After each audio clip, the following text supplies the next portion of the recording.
Assalamu alaikum, my dear all students. I hope कि you all are doing very well. So आज हम पढ़ेंगे selection and decisions के बारे में और इसके अलावा आज के लेक्चर में हम देखेंगे if conditions, if else, if like ये सारी हम सिलेक्शन और डिसीजन कंडीशंस के बारे में पढ़ेंगे. Decision making is about deciding the order of execution of the statement based on certain conditions or repeat a group of statements until certain specified conditions are met. C language handles decision making by supporting the following statements: if statements, switch case statements or switch statements, conditional operator statements, and go to statements. So decision making statements जो होती हैं वो हम decide करती हैं कि conditions जो है वो या एग्जीक्यूशंस जो है किसी भी स्टेटमेंट्स की एग्जीक्यूशन जो है वो किस बेसिस पे, किस कंडीशंस की बेसिस पे रिपीट हो और एग्जीक्यूट हो. ठीक है, और जब ये कंडीशंस जो है वो अपने डिजायर्ड स्पेसिफाइड चीज पे नहीं मिलती तब तक वो रिपीट होती जाएगी, या फिर अगर मिलती है तो फिर जो है उसका आउटपुट एग्जैक्ट आएगा. ठीक है, डिसीजन और सिलेक्शन जो है वो प्रोग्रामिंग में की रोल प्ले करते हैं.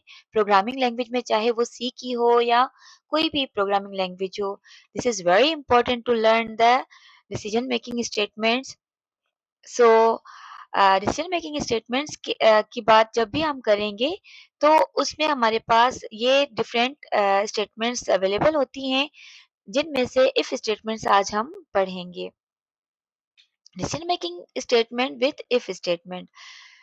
The if statement may be implemented in different forms depending on the complexity of the condition to be tested. The different forms are simple if statement, if else statement, nested if statements, and using else if statements. So if statement का मतलब क्या है कि अगर condition जो है वो true होगी तो आपको आउटपुट मिलेगा, अदरवाइज नहीं मिलेगा. यहाँ पे हम जस्ट एक ही स्टेटमेंट लगाते हैं इफ स्टेटमेंट्स में. सो इफ स्टेटमेंट का सिंटेक्स किस तरह से होगा आप देख सकते हैं. इफ का कीवर्ड यहाँ पे लगाएंगे और उसके अंदर आप कोई भी टेस्ट एक्सप्रेशन का मतलब है कंडीशन. ठीक है, तो इफ के अंदर आप कोई भी कंडीशन लगाएंगे, उसके बाद इसकी बॉडी ओपन होगी. देन स्टेटमेंट्स या ब्लॉक ऑफ स्टेटमेंट्स जो भी आप लिखना चाहते हैं वो यहाँ पे आप लिखेंगे. अगर कंडीशन ट्रू होगी इफ की तो आपको आउटपुट मिलेगा, अदरवाइज नहीं मिलेगा. देन हम यहाँ पे इफ की कंडीशन बंद कर देंगे. How if statement work. If statement basically work कैसे करता है. The if statements evaluate the test expression inside the parenthesis. अच्छा, जो इसका सिंटेक्स था उसके अकॉर्डिंग क्या है कि इसमें कंडीशंस आप इफ के अंदर देंगे. ठीक है, उसके बाद अगर कंडीशन आपकी ट्रू होगी तो आपको आउटपुट मिलेगा, अदरवाइज नहीं मिलेगा और प्रोग्राम वहीं पर टर्मिनेट हो जाएगा अगर आपकी कंडीशन फॉल्स होगी तो. इफ स्टेटमेंट एक्सप्रेशन जो है वो किस तरह से आप डिनोट कर सकते हैं. अगर कंडीशन ट्रू हुई, for example integer test is equal to 5. ठीक है, if test is less than 5 और लेस देन 10, द कोड्स उसके अंदर आप जो भी कोड लिखना चाहें या ब्लॉक ऑफ स्टेटमेंट लिखना चाहें. ठीक है, अब हमें पता है कि 5 नंबर जो है वो 10 से कम है, तो यानी ये एक्सप्रेशन हमारा ट्रू है. लेकिन अगर हमारा एक्सप्रेशन फॉल्स है तो फॉल्स किस तरह से हो सकता है कि int test is equal to 5 if. अब हम यहाँ पे फॉल्स लगा रहे हैं ना कंडीशन, तो टेस्ट इज ग्रेटर, यानी कि जो 5 है टेस्ट के अंदर कौन सी वैल्यू है 5, तो 5 जो वैल्यू जो है वो 10 से ग्रेटर है. अब डेफिनेटली हमारी ये जो स्टेटमेंट है वो फॉल्स है, क्योंकि 5 जो है वो लेस होता है 10 से, तो ये कंडीशन हमारी फॉल्स हो जाएगी और हमारा प्रोग्राम आउटपुट शो नहीं करेगा, वहीं पर टर्मिनेट हो जाएगा. इफ स्टेटमेंट का एक सिंपल प्रोग्राम है. The program display a number if it is negative. अगर कोई नंबर जो है वो नेगेटिव होगा तो आपको आउटपुट दिखाएगा, अदरवाइज नहीं दिखाएगा. ठीक है, सो लेट्स सी. हम सबसे पहले हेडर फाइल्स खोलते हैं, हेडर फाइल्स मेंशन करवाएंगे, उसके बाद मेन फंक्शन कॉल करवाएंगे. मेन फंक्शन की बॉडी यहाँ पे ओपन होगी. इंटीजर डेटा टाइप हम यूज कर रहे हैं और वेरिएबल का नाम नंबर लगा रहे हैं. देन आउटपुट स्टेटमेंट यहाँ पे लिख रहे हैं इंटर एन इंटीजर. ठीक है, उसके बाद स्कैनफ फंक्शन कॉल करवा रहे हैं, क्योंकि यूजर से नंबर ले रहा है तो डेफिनेटली हम इनपुट फंक्शन यहाँ पे कॉल करवा रहे हैं. सो परसेंट डी हम यूज करें, परसेंट डी हम इंटीजर डेटा टाइप का ये फॉर्मेट स्पेसिफायर है। उसके बाद एड्रेस ऑपरेटर की मदद से हमने यहाँ पे कॉल करवाया है नंबर वेरिएबल को, ठीक है।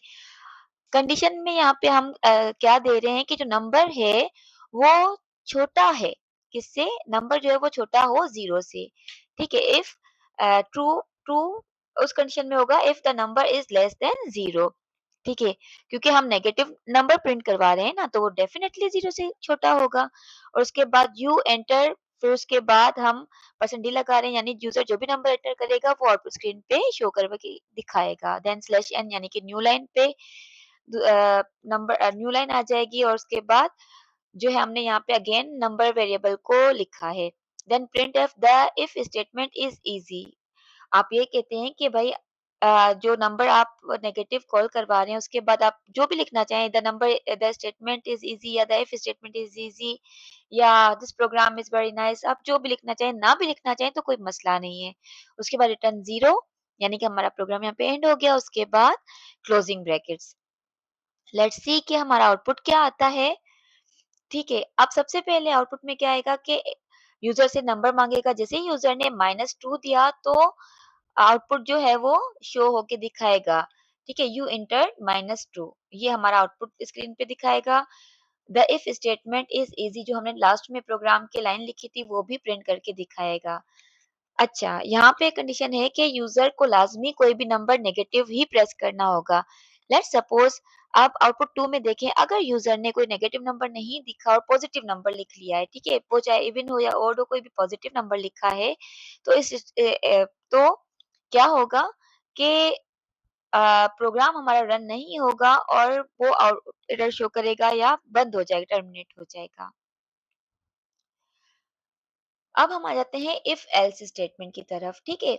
एल्स का मतलब क्या होता है कि जैसे हम कहते हैं ना एन अदर ऑप्शन, ठीक है, की बजाय, यानी हम दूसरा कोई ऑप्शन देख रहे हैं। अगर इफ कंडीशन एक कंडीशन फॉल्स हुई है तो दूसरी कंडीशन देखेंगे, अगर दूसरी फॉल्स हुई है तो तीसरी कंडीशन देखेंगे। लाइकवाइज एल्स का मतलब होता है कि एक से ज्यादा ऑप्शन, फिर वो दो हों या उससे भी ज्यादा हों। द इफ स्टेटमेंट में have an option else block.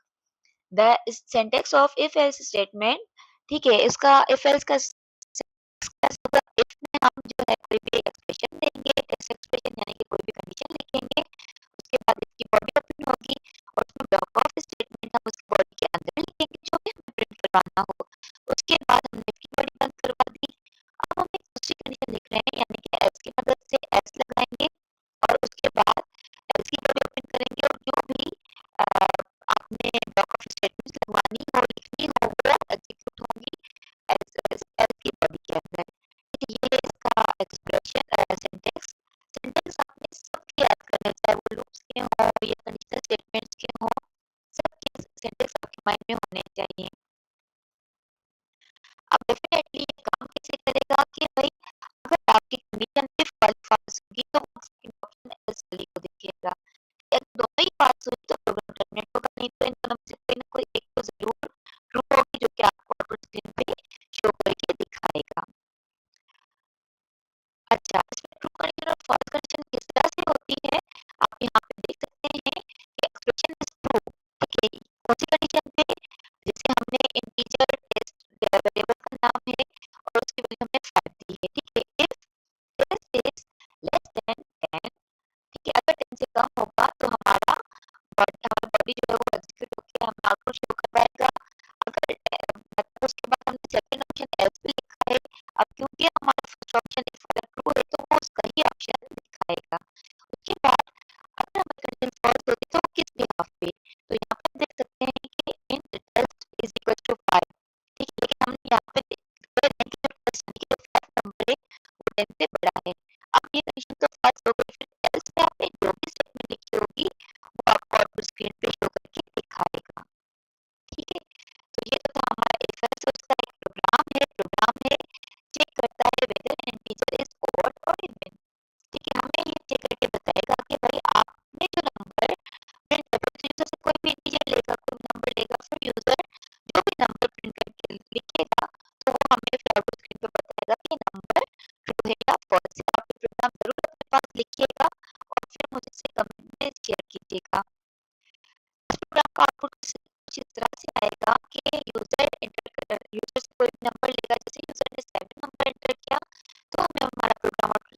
of